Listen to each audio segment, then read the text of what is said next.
Et on va simplement lire 2-3 versets dans l'évangile de Luc. En fait, chaque évangile commence par l'histoire plus ou moins de la généalogie, pardon, et puis de la naissance de Jésus.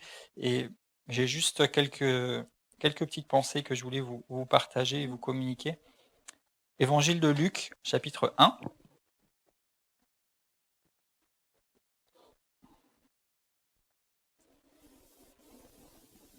Et on va prendre au verset 26.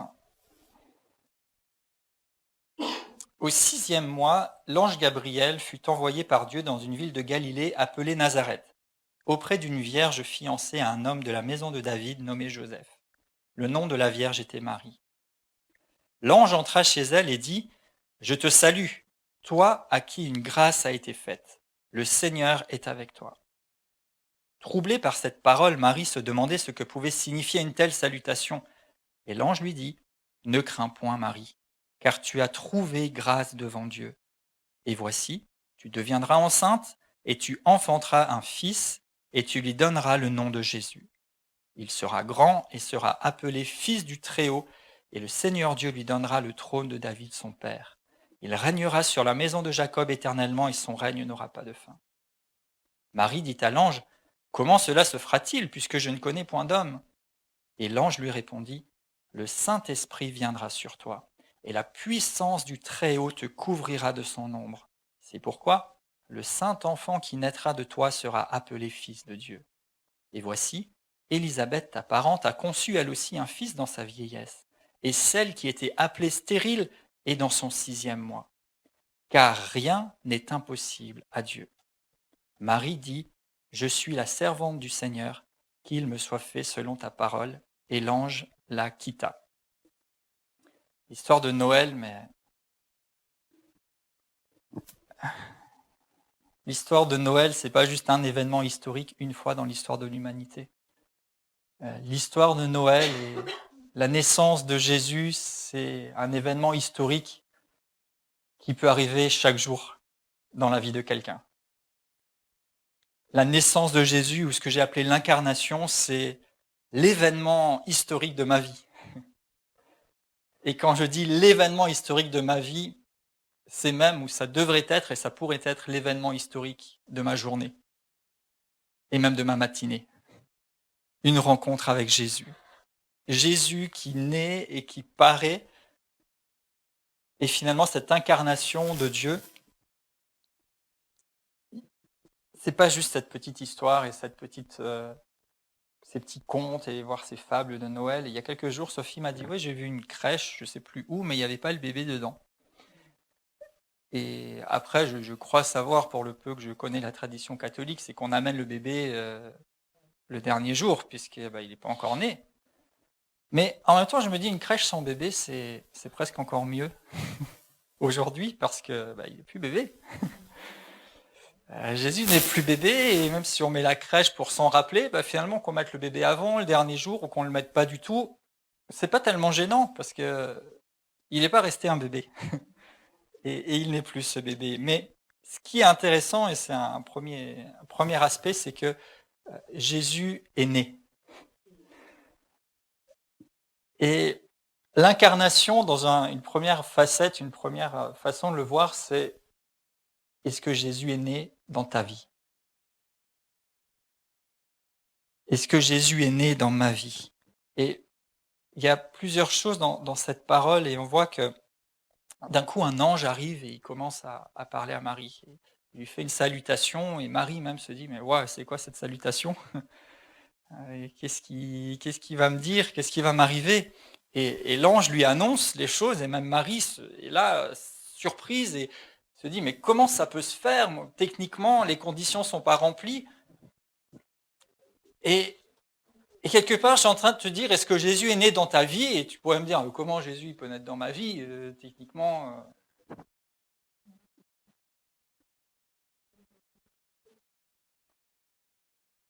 Et l'ange lui répondit : « Le Saint-Esprit viendra sur toi.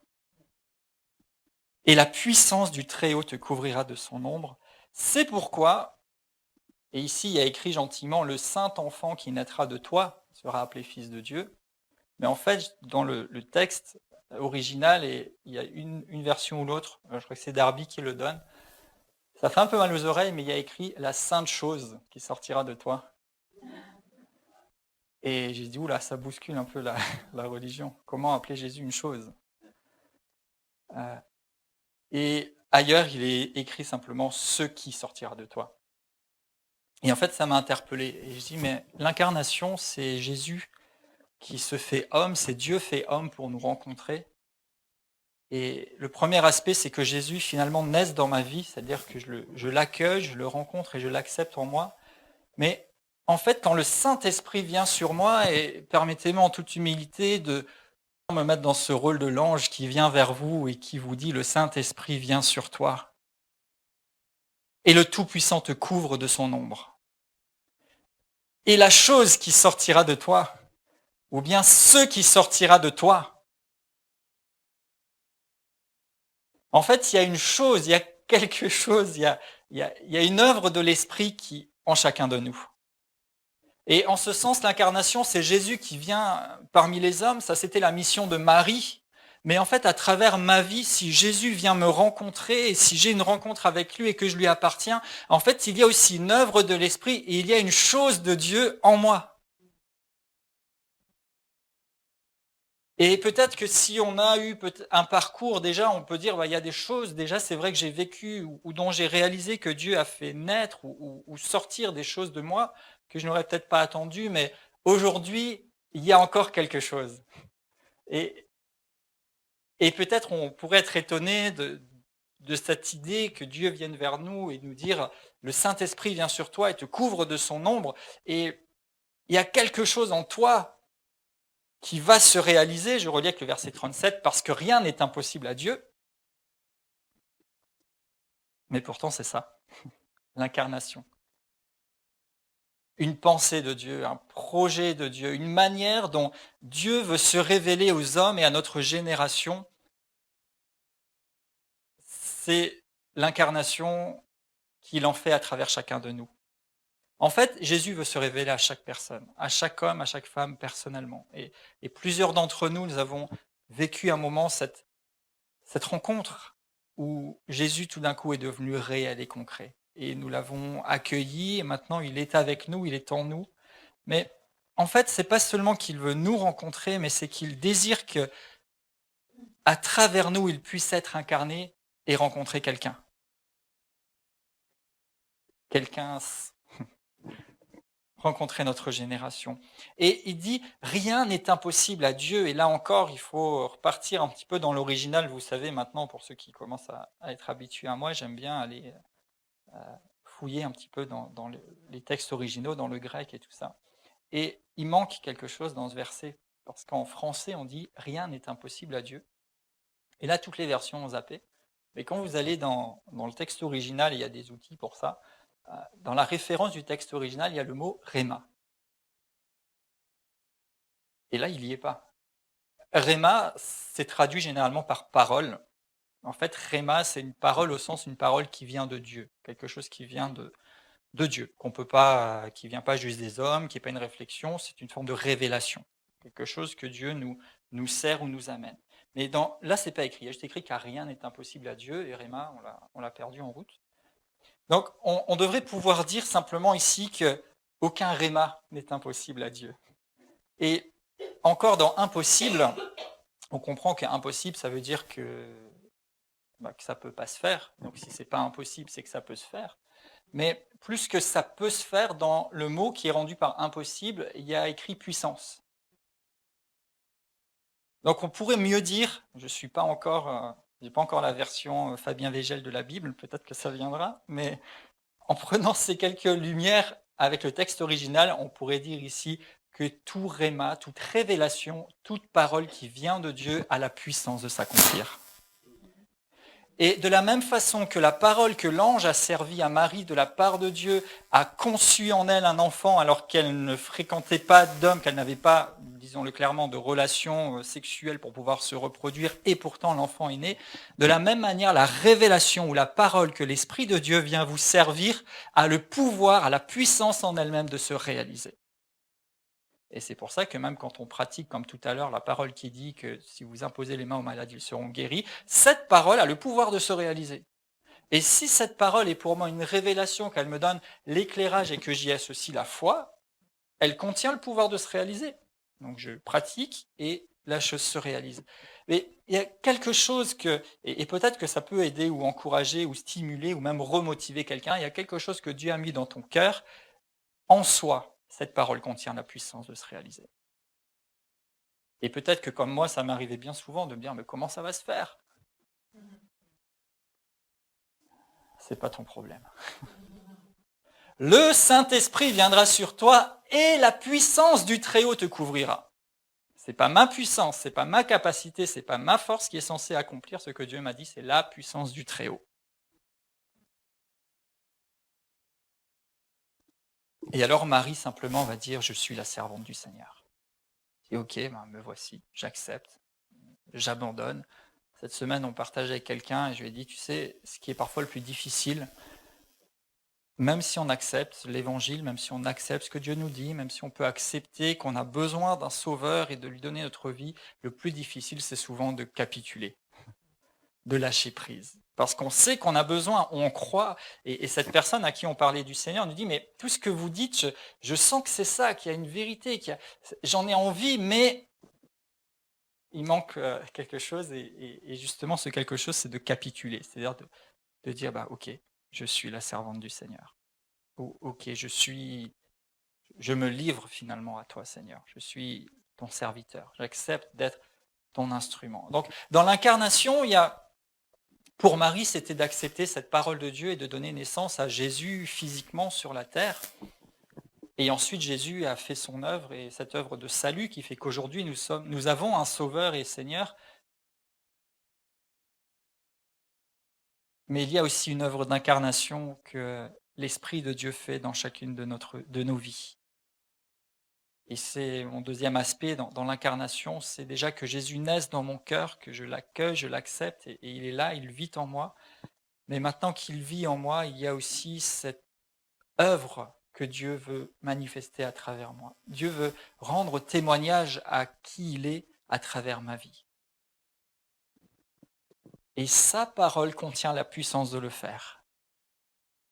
Simplement, si je capitule, et simplement aussi, c'est la suite de l'histoire, je vais vous le citer comme ça, mais Marie, lorsqu'elle était sur le point d'accoucher, était en déplacement avec Joseph parce qu'il fallait qu'il s'inscrive au recensement et ils cherchaient un endroit pour qu'elle puisse accoucher correctement et ils sont allés dans les auberges, aujourd'hui on dirait peut-être les hôtels, et il n'y avait pas de place. Il n'y avait pas de place et ils ont fini justement dans cette grange, on peut dire, et finalement Jésus est couché dans cette crèche, cette mangeoire, parce qu'il n'y avait pas de place. Et ma deuxième question, ma première, c'était est-ce que Jésus est né en toi? La deuxième, c'est est-ce qu'il y a de la place chez toi? Est-ce qu'il y a de la place dans ma vie pour que Jésus, non seulement il naisse, mais puisse s'y révéler? Est-ce qu'il y a de la place? En fait, Jésus naît en moi, c'est une chose qui se passe entre lui et moi. Ça nous concerne, j'allais dire, tous les deux, et ça peut rester assez discret. Il est dans mon cœur et je vis ma petite vie. Mais est-ce qu'il y a de la place dans ma vie pour que, comme lorsque Jésus est né, pourtant dans cette grange, dans cette mangeoire, et que on aurait pu l'attendre ailleurs, et souvent on attend Dieu ailleurs, ou sous d'autres formes. Les gens attendaient un sauveur, ils auraient attendu peut-être qu'il naisse dans un palais royal, ou au moins dans des conditions décentes. Mais il est né là où on n'attendait pas. Et en même temps, c'est pas pour ça que ceux qui devaient le rencontrer n'ont pas pu le rencontrer. Parce que Dieu s'est trouvé un moyen et s'est créé un moyen. D'un côté, un ange arrive chez les bergers et dit « Ça y est, votre sauveur est né ». Et leur indique où il est. Ensuite, il utilise une étoile pour faire venir des rois pour venir adorer le Seigneur. Les endroits décents, ils n'y ont pas fait place. Et c'est cette simple grange, cette simple étable. Et finalement, on pourrait dire, mais il y a des gens qui sont mieux, ou qui peuvent mieux, ou qui savent mieux. Et pourquoi Jésus passerait pas par eux pour parler aux autres? Mais même si je ne suis qu'une humble étable, c'est là qu'il veut s'incarner.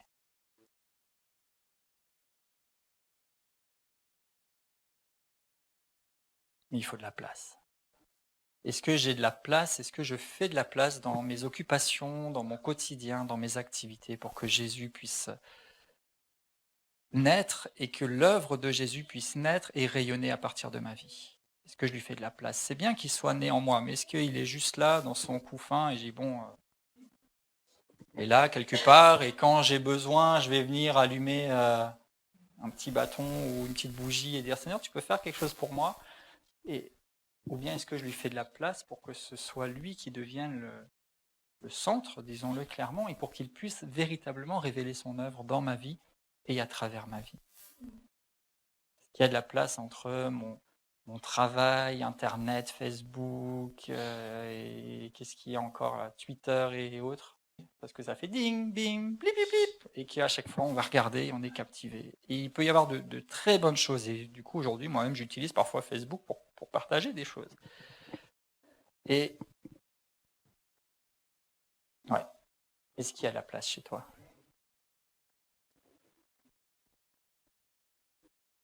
Quelquefois aussi, on a accueilli Jésus, il est né dans notre vie, peut-être même qu'on lui a fait une certaine place, mais le temps passe et je pense à cet épisode où Marie, Joseph et leur fils Jésus sont allés à Jérusalem pour la Pâque. C'est Luc chapitre 2. Et ils ont fait la fête, ils étaient là avec d'autres gens, et certainement qu'ils étaient partis avec des gens du village aussi. Et ensuite, il nous est dit qu'ils ont commencé à faire le chemin retour, et qu'au bout d'un moment, ils se sont rendus compte, bah tiens, Jésus, il n'est pas là. C'est bon, c'est quand même bien de s'en rendre compte à un moment donné. Et du coup, ils sont repartis à Jérusalem et ils ont trouvé Jésus dans le temple, en train de parler avec les gens qui étaient des érudits, des gens qui avaient la connaissance, et Jésus de leur faire cette réponse, mais vous ne savez pas que je dois m'occuper des affaires de mon Père? Et là-dedans, juste une pensée, une réflexion m'est venue, j'ai dit parfois on est peut-être occupé ou même en train de marcher, de faire du chemin et de faire des choses, et tout d'un coup, on peut se rendre compte, mais il est où Jésus? Et à la différence de l'époque, c'est qu'aujourd'hui, Jésus est toujours avec nous parce qu'il est présent par son Saint-Esprit. Et il ne manque jamais d'être présent, mais ce qui nous manque, c'est d'être conscient de sa présence et de nourrir cet échange et cette communion avec lui. Et de dire que même si moi je pensais plus à lui et que j'étais peut-être pris dans le tourbillon des difficultés ou des choses qui se présentaient à moi, ou même dans un bon tourbillon d'activités et de choses positives, mais même si moi je pensais plus trop à lui et que tout d'un coup je m'éveille et je dis ouais, où est-ce qu'il est? Lui, il me portait pendant ce temps et il veillait sur moi. Mais as-tu perdu Jésus en route?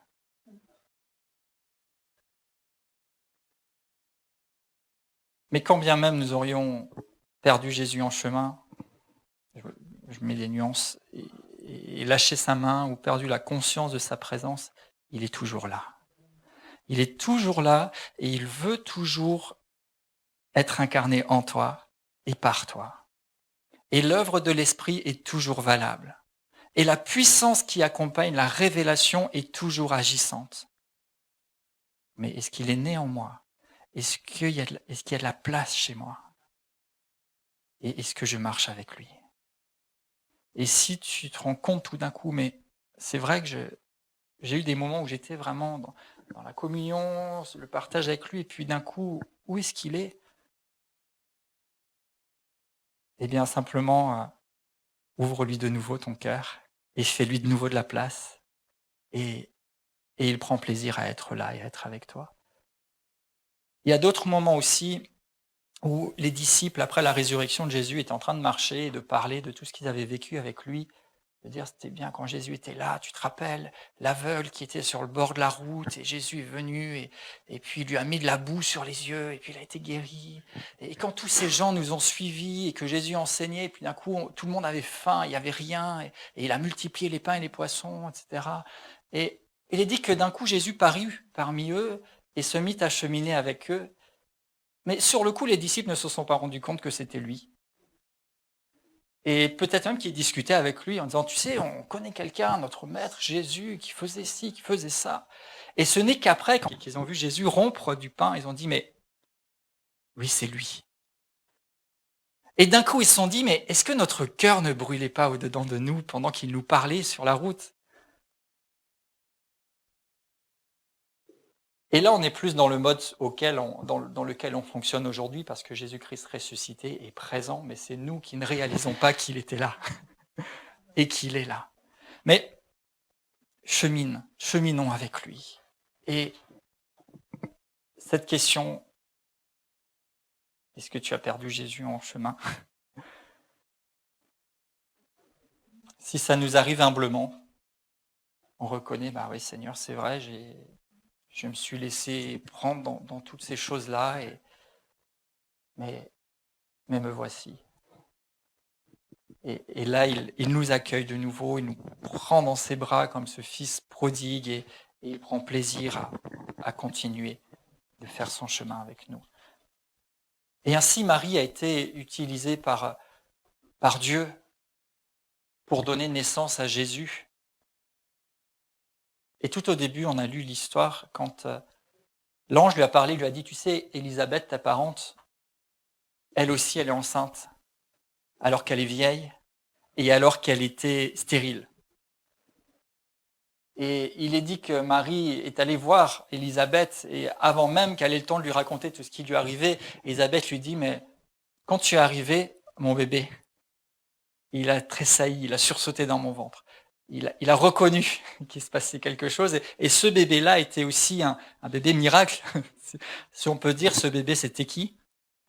C'était Jean-Baptiste. Et l'Écriture dit de Jean-Baptiste qu'il a été envoyé pour préparer le chemin du Seigneur. Et en fait, quand l'œuvre de Dieu, l'œuvre de l'Esprit que tu portes, qui est en toi, il y a des personnes, et sinon demande au Seigneur de te montrer des personnes vers qui tu peux aller et en qui ça va tilter quand ils vont voir l'œuvre que Dieu fait en toi, alors même que personne ne l'a encore vue. Et alors on peut être ensemble comme aujourd'hui dans cette communion et se réjouir, ce qui est dit ensuite que Élisabeth et Marie aussi va chanter une louange à Dieu, et dont on a fait une liturgie, mais qui restait le cri de son cœur en disant « Waouh !» Ce que Dieu a dit, c'est en train de se réaliser. Et elle donnait gloire à Dieu. Et quand on se retrouve avec des gens qui reconnaissent et qui croient dans ce que Dieu a mis en nous, de la même manière que soi-même, on croit et on reconnaît ce que Dieu a mis dans l'autre, waouh! C'est juste explosif, quoi. Et on peut se stimuler à incarner ce que Dieu désire que nous incarnions. Et à être ce porteur, ce témoin. Paul dira plus tard, ce trésor, nous le portons comme dans des vases de terre. C'est pas le vase, c'est pas l'étable qui était l'important, c'était que Jésus puisse naître là. Et que de là, il puisse être révélé et rayonné. Marie a fait sa part. Elle a accepté d'être l'instrument pour donner naissance physique à Jésus. Jésus a fait sa part de ministère en tant qu'homme et Dieu d'accomplir notre salut. Et nous avons notre part dans l'idée de Dieu. Et il y a cette œuvre de l'Esprit qui est là en nous, et dont, pourquoi pas, l'ange de l'Éternel vient te rappeler que ce qui est en toi, la chose qui est en toi, vient de Dieu. Et voici la puissance de Dieu te couvrira. Et je déclare au nom de Jésus que l'onction et la puissance créatrice de Dieu te couvrent maintenant, pour donner naissance à ce qui doit prendre naissance, pour porter ce qui doit être porté, pour cheminer avec lui et dans ce dans quoi tu dois cheminer, sans lâcher en route. Et tout en ayant conscience que ça ne nous appartient pas. Quand Marie et Joseph sont venus récupérer Jésus dans le temple, il leur a dit « Je dois faire les affaires de mon Père ». Autrement dit, c'est vrai que je suis avec vous, vous m'avez donné naissance, vous m'éduquez, vous m'accompagnez, mais je ne vous appartiens pas. J'appartiens à mon Père. Et même ce que Dieu veut faire naître en toi et par toi, ça ne t'appartient pas. Nous avons besoin, nous devons cheminer avec Dieu et dans l'Esprit de Dieu pour donner naissance et pour incarner Christ et son amour et sa bonté dans notre vie, dans notre génération. mais tout en nous rappelant que c'est l'œuvre de notre Père. Jésus lui-même disait, c'est pas mes affaires, c'est pas mon œuvre. Je fais l'œuvre de celui qui m'a envoyé. Je dis ce que celui m'a envoyé dit. Je fais ce que je vois faire au Père. Je vais m'arrêter là, mais avec juste ces quelques petites questions et réflexions. Et peut-être qu'en ce Noël, c'est une bonne occasion, même s'il y a tous les débats, est-ce qu'il faut faire Noël ou pas, est-ce que c'est le moment ou pas. Peu importe à quel moment Jésus est né sur la terre physiquement, quel jour, à quelle heure et à quel endroit, ce qui est important, c'est le moment auquel Jésus peut naître en toi. Ce qui est important, c'est que c'est le bon moment pour lui faire ou lui refaire de la place pour qu'il puisse rayonner en toi et à partir de toi. Ce qui est important, c'est que lorsque l'Esprit de Dieu vient vers toi et que le réma résonne, tu puisses dire, je suis la servante, je suis le serviteur du Seigneur. Alors en ce temps où on se rappelle de la nativité, de Noël, etc., laissons-nous plutôt interpeller sur l'incarnation. L'incarnation de Dieu en moi et l'incarnation du témoignage et de l'amour et de la puissance et de la grâce que Dieu voudrait pouvoir servir à travers ce que je suis.